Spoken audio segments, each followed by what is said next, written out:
Hello everyone, मैं हूं हरिंदर सिंह और आप सभी का स्वागत है मेरे चैनल पे कैट एजुकेशन पे। सो सबसे पहले तो बहुत बहुत थैंक यू मेरा चैनल इतना देखने के लिए, मेरी वीडियोस देखने के लिए, लाइक करने के लिए, शेयर एंड कमेंट करने के लिए। तो जिन लोगों ने मेरे को कमेंट किया कि सर आप एक फंक्शन कीज के ऊपर जरूर वीडियो बनाइए, तो उन सभी के लिए और दूसरे सभी के लिए मैं ये आज नया एक टॉपिक लेके आया हूँ, फंक्शन कीज। तो फंक्शन कीज क्या होती हैं और ऑटोकैड में हम फंक्शन की किस तरीके से यूज करते हैं, आज के टॉपिक में हम डिस्कस करेंगे। और फंक्शन की F1, F2, F3, F4, 5, 6, 7, 8, 9, 10, 11, 12 सारी फंक्शन कीज हम यहाँ पर आज यूज करेंगे और किस तरीके से इसकी वर्किंग होती है वो सारे हम जानेंगे। तो अगर आप डीप नॉलेज लेना चाहते हैं तो मेरी वीडियो को एंड तक जरूर देखना। तो चलिए स्टार्ट करते हैं। सबसे पहले फंक्शन कीज आती है F1। तो F1 अगर मैं प्रेस करता हूं, यहाँ पे F1 हमारी आती है ऑफलाइन हेल्प के लिए, कि अगर मुझे कोई भी ऑफलाइन हेल्प लेनी है तो मैं यहाँ पे F1 की प्रेस करके यहाँ पे सर्च कमांड में जाके मैं वो कमांड सर्च कर सकता हूँ। जैसे मुझे लाइन के बारे में जानना है, लाइन के क्लिक किया और एंटर किया तो मैं यहाँ पे सारा आ जाएगा कि लाइन कैसे काम करती है, सिंगल लाइन टेक्स्ट कैसे काम करता है। तो जो भी टॉपिक मेरे को जानना है, उसके बारे में जानना है, मैं सिलेक्ट करूंगा और वहां से मैं इस टॉपिक की पूरी जानकारी ले सकता हूं, कैसे कैसे ये काम करता है और कैसे काम नहीं करता है। तो ये फंक्शन F1 का फर्स्ट फंक्शन है कि ऑफलाइन हेल्प लेने के लिए। अब आता है F2। F2 हमारा क्या काम करता है, F2 प्रेस करेंगे तो ये कमांड विंडो को ओपन कर देगा। फॉर एग्जाम्पल अभी मैं क्या करता हूं, मैं एक लाइन कमांड एक्टिव करता हूं और by the use of coordinate system मैं यहाँ पे एक रेक्टेंगल बना लेता हूँ 10x20 का। तो सबसे पहले 0,0 एंटर करते हैं, फिर हम करते हैं 10,0 एंटर। ये 10,0 पे लाइन आ गई। फिर मैं करता हूँ 10,20, ये लाइन आ गई 10,20 पे। फिर करता हूँ 0,20, ये 0,20 पे आ गई, 0,0 एंटर। ठीक है, तो ये मेरी एक रेक्टेंगल बन गया। अब मैं चेक करना चाहता हूं कि मैंने पीछे कौन सी कमांड यूज की है। तो उसके लिए हमारा जो फंक्शन की यूज होगा दैट इज F2। F2 दबाऊंगा तो ये मेरी कमांड विंडो ओपन कर देगा और मुझे पुरानी सारी कमांड्स यहाँ पे दे देगा कि फर्स्ट आपने क्या स्टेप किया, सेकंड क्या, 10,0, थर्ड क्या, फोर्थ क्या, फिफ्थ क्या। ऐसे मैं अपना पीछे अगर कोई भी चेक करना चाहूँ कमांड विंडो में स्टेप्स को, तो F2 के साथ मैं चेक कर सकता हूँ। F3 जो होता है that is called the O snap off. आप यहाँ पे देख सकते हैं ओ स्नैप ऑफ और ऑन। ऑफ और ऑन करने पे आपका ये होता है O snap. This is the object snap for 2D reference point. ठीक है, अब ऑब्जेक्ट स्नैप क्या चीज होती है, सबसे पहले तो मैं ऑब्जेक्ट स्नैप के बारे में बता देता हूं। जैसे मैं DS एंटर करता हूं,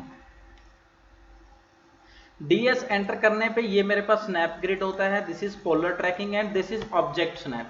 तो ऑब्जेक्ट स्नैप अगर मेरा यहाँ पे अनटिक रहेगा तो मैं इन पॉइंट्स को लोकेट नहीं कर सकता हूँ। जैसे मैं यहाँ पे टिक कर देता हूँ और ओके क्लिक करता हूँ, तो अभी मैं कोई भी लाइन लेता हूँ तो यहाँ पे देखिए ग्रीन कलर का बॉक्स बन के आ गया। तो और साथ में उसने शो कर दिया कि this is the mid point. तो ये जो चीजें होती हैं this is called the end point show कर रहा है। अगर मैं यहाँ पे सपोज मिड पॉइंट है और मैं क्या करता हूँ, मैं ऑब्जेक्ट स्नैप पे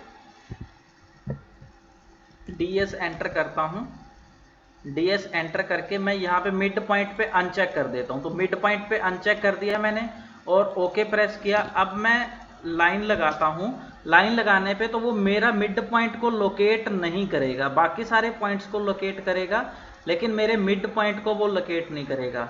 तो क्यों नहीं करेगा, क्योंकि वहां पे मेरा जो मिड पॉइंट है वो मेरा अनचेक है। तो DS एंटर करता हूं तो जब जो चीजें मेरी यहाँ पे सिलेक्ट होंगी, अब जैसे मैंने इसको सेलेक्ट किया, सिलेक्ट ऑल करके ओके क्लिक कर देते हैं और अब मैं लाइन लेता हूं तो अब मेरा मिड पॉइंट को वो लोकेट कर रहा है। ये देख रहे हो आप ग्रीन कलर का बन के आ रहा है, तो मिड पॉइंट को लोकेट एंड ट्रैक भी कर रहा है। ठीक है, तो अगर मैं यहाँ पे F3 दबाता हूँ और ऑब्जेक्ट स्नैप को ऑफ कर देता हूँ और L एंटर करता हूं तो यहाँ पे देखिए मेरे को कोई भी ग्रीन कलर का कर्सर नहीं दिखाई दे रहा है।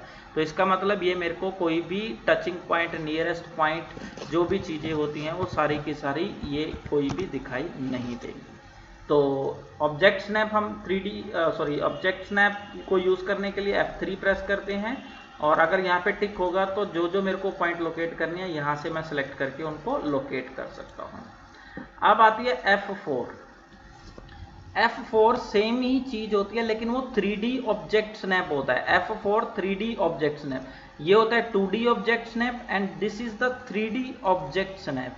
अब 3D ऑब्जेक्ट स्नैप क्या होता है, मैं एक बार विंडो को चेंज कर लेता हूँ, यहाँ पे क्लिक करके 3D मॉडलिंग पे जाता हूँ। 3D मॉडलिंग पे गए, 3D मॉडलिंग का मेरा अभी टूल बार जो है वो मेरा चेंज हो जाएगा। तो जो भी मैंने ऑब्जेक्ट स्नैप 2D के अंदर देखे, अब वही ऑब्जेक्ट स्नैप वैसे ही अगर मैं 3D के अंदर देखना चाहूँ तो वो मैं किस तरीके से देख सकता हूँ। जैसे मैं यहाँ पे आपको एक समझाने के लिए क्या करता हूँ कि एक ये ले लेते हैं, बॉक्स ले लेते हैं 3D का।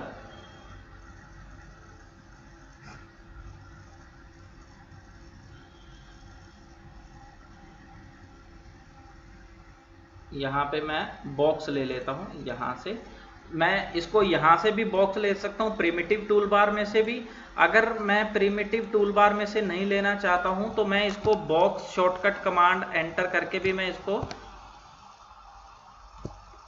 बॉक्स ले सकता हूँ, और शॉर्टकट कमांड है BOX एंटर, तो वहां से भी मैं बॉक्स ले सकता हूँ। 2D वायर फ्रेम की जगह कंसेप्चुअल डिजाइन कर लेते हैं। ठीक है, अब मुझे 3D ऑब्जेक्ट स्नैप देखने हैं तो F4 दबा के मेरा ऑब्जेक्ट स्नैप ऑफ हो गया। दोबारा फिर से F4 दबाऊंगा तो 3D ऑब्जेक्ट स्नैप मेरे ऑन हो जाएंगे। अब देखो यहाँ पे कोई भी चीज मेरे को लोकेट करनी है तो कैसे लोकेट करनी है वो मैं आपको बता देता हूँ। जैसे मैं DS एंटर करता हूँ, ड्राफ्टिंग सेटिंग के अंदर जाता हूँ, तो DS एंटर करके ये होता है मेरा 3D ऑब्जेक्ट स्नैप। तो 3D ऑब्जेक्ट स्नैप के अंदर जो जो मेरे पॉइंट सिलेक्टेड होंगे, जैसे मेरा 2D में था वैसे ही 3D में ऑब्जेक्ट स्नैप है, सिलेक्ट ऑल करूंगा ओके, यानी कि vertex point, mid, on edge, centre of face, ये सब कुछ उठा सकता हूँ। सिलेक्ट ऑल करके ओके क्लिक कर देता हूँ, और यहाँ से फिर मैं कोई लाइन कमांड उठाऊंगा तो अगर मुझे पॉइंट की लोकेशन चाहिए तो ये देखिए ग्रीन कलर के बन रहे हैं। तो ये ग्रीन कलर का जो भी चीज शो कर रहा है, तो ये देखो मिड पॉइंट भी शो कर रहा है। यहाँ पे अगर 2 मिनट कर्सर रखोगे 2 सेकंड तो आपको यहाँ पे साथ में लिखा हुआ भी आ जाएगा 3D मिड पॉइंट। ठीक है, तो अगर मैं इनके साथ अगर मैं ये चीज ऑफ कर देता हूँ, DS एंटर करके, मैं DS एंटर करता हूँ, DS एंटर करके और इनको मैं ऑफ कर देता हूं, यानी कि F4 फंक्शन की 4 को ऑफ कर देता हूं। और अब अगर मैं लाइन लूंगा तो मेरा कोई भी पॉइंट वहां पे जो है वो शो नहीं करेगा। देख सकते हैं आप, यहाँ पे मेरा कोई भी पॉइंट अभी जो है वो शो नहीं हो रहा है। ठीक है, तो ये 3D ऑब्जेक्ट स्नैप था। अब मैं वापस दोबारा दूसरे टैगल में आ जाता हूँ, ड्राफ्टिंग वाले में। ठीक है, और प्लान व्यू कर देता हूँ, PLA डबल एंटर। तो प्लान व्यू करने पे, डबल एंटर करने पे मेरी विंडो जो है वो नॉर्मल टू व्यू हो जाएगी इस तरीके से। अब मैं इसको डिलीट कर देता हूं। यहां से मैं 2D ड्राफ्टिंग और एनोटेशन का बार चेंज कर लेता हूं। नेक्स्ट जो F4 के बाद फंक्शन की आती है दैट इज द F5। तो F5 जो होता है वो आइसोप्लेन को चेंज करने के लिए होता है। आइसोप्लेन क्या होता है, सबसे पहले तो मेरे को बार चेंज करना पड़ेगा। DS एंटर करता हूँ, स्नैप एंड ग्रिड में जाके स्नैप टाइप चेंज करना पड़ेगा। अभी मेरा रेक्टेंगुलर स्नैप है। आइसोमेट्रिक स्नैप में जाके ओके क्लिक करता हूँ, तो ये देखिए कर्सर जो है मेरा वो ग्रीन और रेड कलर का शो होने लग गया है। और इसके अंदर अगर आप यहाँ पे देखोगे अपना, तो F5 दबाता हूँ तो देखिए प्लेन चेंज होते हैं। आइसोप्लेन टॉप आ गया, आइसोप्लेन राइट आ गया, यहाँ पे भी चेंज हो रहे हैं। आप कर्सर देख सकते हैं, इस तरीके से चेंज हो रहा है।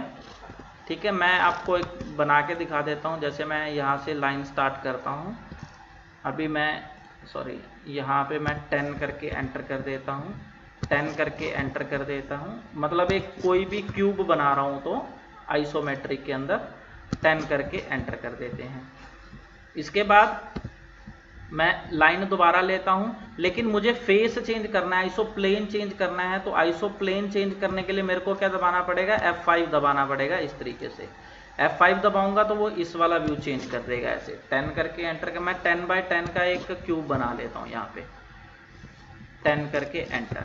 अब दोबारा से मुझे आइसो प्लेन चेंज करना है, तो मैं लाइन सेलेक्ट करके यहाँ पे सेलेक्ट करके F5 के साथ मैं अपना आइसो प्लेन चेंज करके ये चीज़ बना सकता हूँ। जब भी मैं आइसोमेट्रिक में काम करूँगा तो आइसो प्लेन चेंज करने की ज़रूरत पड़ेगी, तो फंक्शन F की के साथ मैं अपना आइसो प्लेन इस तरीके से चेंज कर सकता हूँ, front top side right, front top side right, ऐसे करके। ठीक है, नेक्स्ट आता है F6। F6 हमारा क्या काम करता है, अगर मैं यहाँ पे आपको दिखा दूँ, F4 5 जो 6 होता है, ये होते हैं मेरे आइसो प्लेन, ये नीचे की फंक्शन कीज होती हैं, ये मेरे आइसो लेफ्ट राइट और फ्रंट, जो भी मेरे को चाहिए मैं यहाँ से देख सकता हूँ।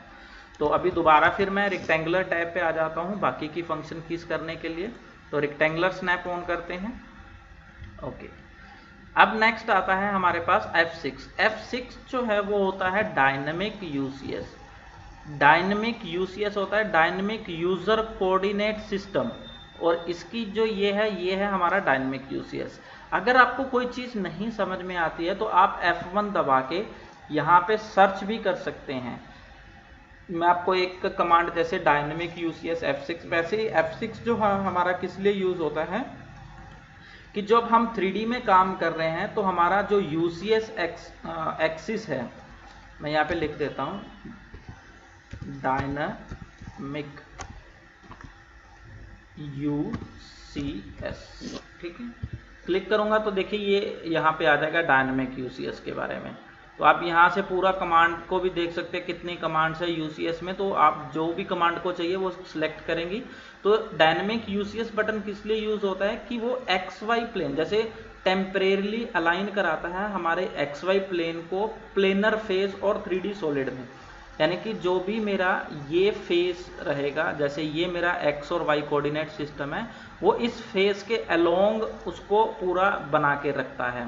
ठीक है, अलोंग कराने के लिए टेम्परेरीली, तो उसके लिए हमारा F6 यूज होता है, that is the dynamic UCS on और ऑफ। ये 3D में ज़्यादा यूज होता है। उसके बाद आते हैं F7। F7 आप देख सकते हैं यहाँ पे आपका F7 से पीछे ग्रिड, जो ग्रिड मेरा होता है ऑन ऑफ होता है।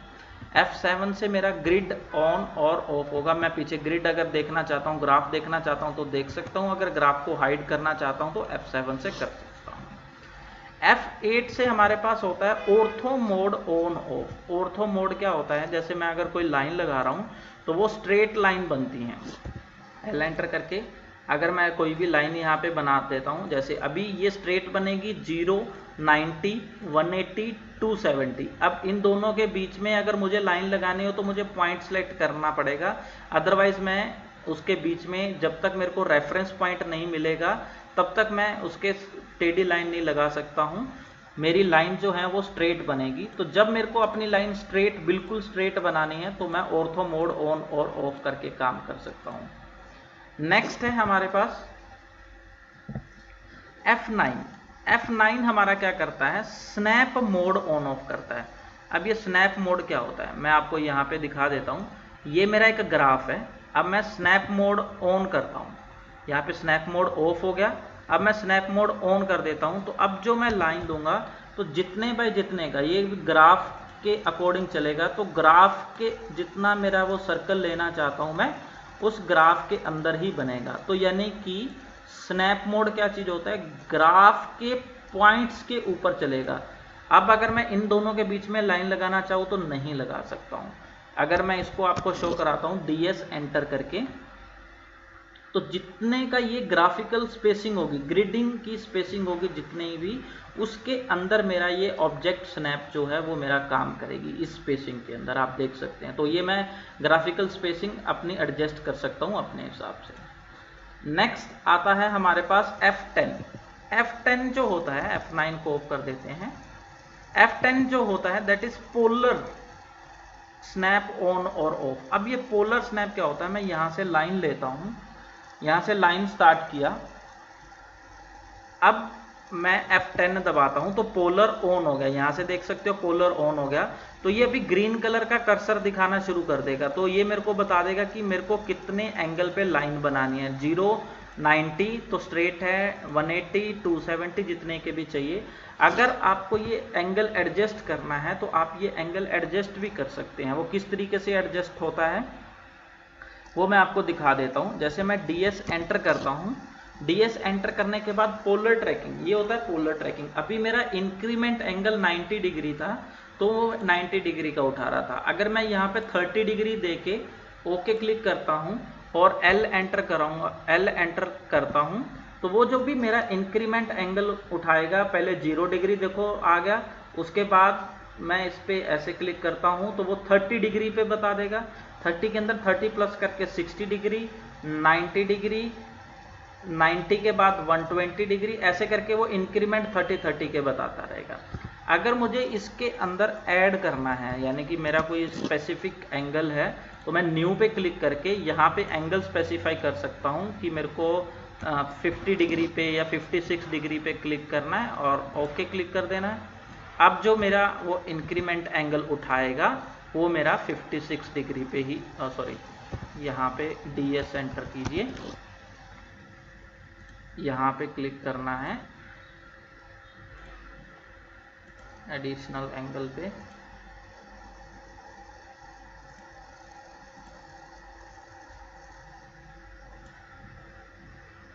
और लाइन लगानी है। तो अभी जितने भी इंक्रीमेंट बनाएगा वो सारे 56 के ऊपर बनाएगा, ठीक है। तो ऐसे करके मैं अपना एंगल भी ऐड कर सकता हूँ इंक्रीमेंट करके। उसके बाद नेक्स्ट आता है F11। F11 जो होती है that is object snap tracking on off. अब ऑब्जेक्ट स्नैप क्या होता है, जैसे मैं यहाँ पे कोई लाइन ले रहा हूँ तो इन पॉइंट्स को ट्रैक करना, देखो पॉइंट्स ट्रैक कर रहा है। अब मिड पॉइंट को भी ट्रैक करना है तो देखो वो ट्रैक नहीं कर रहा है अभी। अब मैं object snap tracking on off कर देता हूँ तो वो मिड पॉइंट को भी ट्रैक कर रहा है, ये देख रहे हो, ये मिड पॉइंट को ट्रैक कर रहा है। तो मैं अगर यहाँ पे इनके कॉमन पे कोई भी पॉइंट लगाना हो ऐसे, तो मेरे को रेफरेंस पॉइंट मिल जाएगा। इस तरीके से यहाँ से मैं लाइन स्टार्ट कर सकता हूँ। तो यानी कि ऑब्जेक्ट, ये जो है हमारा F11 है, object snap tracking on off करते हैं, ऑफ कर देंगे तो मेरा ये मिड पॉइंट्स को जो है वो ट्रैक नहीं करेगा। आप देख सकते हैं यहाँ पे अभी वो ट्रैक नहीं कर रहा है। F12 जो होता है that is the dynamic UCS. आप कर्सर के साथ देखो, अगर मैं यहाँ पे क्लिक करता हूँ कर्सर के साथ कुछ नहीं है, अगर यहाँ पे F12 दबाता हूँ तो कर्सर के साथ आ जाता है। तो F12 ये होता है डायनामिक यूसीएस, ये पोलर सिस्टम के अकॉर्डिंग काम करता है। अगर मैं यहाँ पे क्लिक करता हूँ, मुझे लेंथ और एंगल, अब यहाँ पे आप देख सकते हैं कि मैं अगर कम ज़्यादा करता हूँ तो लेंथ आ रही है। सपोज मैं लेंथ रखना चाहता हूँ 5 के बाद टैब बटन दबाना है। टैब बटन दबाने पे मेरी लेंथ लॉक हो जाएगी और उसके बाद मुझे एंगल पूछेगा कि मुझे कितने एंगल पे ये चीज़ बनानी है। और अगर मुझे यहाँ पे एंगल देना होगा 45 डिग्री, क्लिक करके एंटर करेंगे तो अभी यहाँ पे मैं चेक करवाता हूँ कि मैंने जो 5 लेंथ लिया था, सॉरी यहाँ पे इसको एक बार सेलेक्ट कर लेते हैं, इसको डिलीट करके स्ट्रेट लाइन लगाते हैं। हमने लिया था लेंथ 5, तो यहाँ पे एंगल चेक करेंगे, एंगुलर पे जाके तो इसका जो एंगल आएगा वो मेरा आएगा जो हमने दिया था दैट इज द 45 डिग्री। और अगर डिस्टेंस हम चेक करेंगे तो अलाइंड डिस्टेंस चेक करेंगे तो वो मेरा आएगा 5। तो 5 मैंने डिस्टेंस दिया था और ये देखिए 5 डिस्टेंस दिया और 45 डिग्री एंगल आ गया तो लाइन का। तो ये पोलर कोऑर्डिनेट सिस्टम है। तो पोलर कोऑर्डिनेट को मैं डायनेमिकली यूज करना चाहता हूं तो डायनेमिक यूसीएस F12 के साथ हम इसको कर सकते हैं। अगर इसको बाय डिफॉल्ट यहाँ से करना चाहते हैं तो आप यहाँ से भी कर सकते हैं, लेकिन उसके लिए आपको, जैसे ये लाइन का स्टार्ट पॉइंट दिया, मैं डायनेमिक यूसीएस बंद कर देता हूँ और यहाँ पे अगर आप देना चाहते हैं तो आपको लिखना पड़ेगा सबसे पहले @ उसके बाद डिस्टेंस 5, फिर लेस देन का साइन डाल के आपको कितने एंगल पे लगानी है 45 पे, और एंटर करोगे तो वो लाइन को वैसा ही बना देगा जैसा आप ये समझे। तो ये था कोऑर्डिनेट सिस्टम के अकॉर्डिंग और ये था डायनेमिक यूसीएस के अकॉर्डिंग। तो आप दोनों तरीकों से काम कर सकते हो। तो ये तो थी हमारी फंक्शन कीज जो मैंने आपको पूरा डिटेल में एक्सप्लेन किया। F1, F2, F3, F4, F5, F6, F7, F8, 9, 10, 11 और 12 में क्या क्या चीज़ें यूज़ होती हैं और कैसे यूज़ होता है। सो अगर होपफुली आपको ये वीडियो समझ में आ गया होगा। अगर किसी स्टूडेंट को या किसी को भी कोई प्रॉब्लम है, कोई चीज़ नहीं समझ में आ रही है, तो वो मुझे नीचे कमेंट में पूछ सकते हैं कि ये प्रॉब्लम है, तो उनको उनकी प्रॉब्लम का सलूशन ज़रूर दिया जाएगा। तो मेरी वीडियो को जितना हो सके उतना लाइक, शेयर एंड कमेंट कीजिए। और thanks for watching and keep on watching.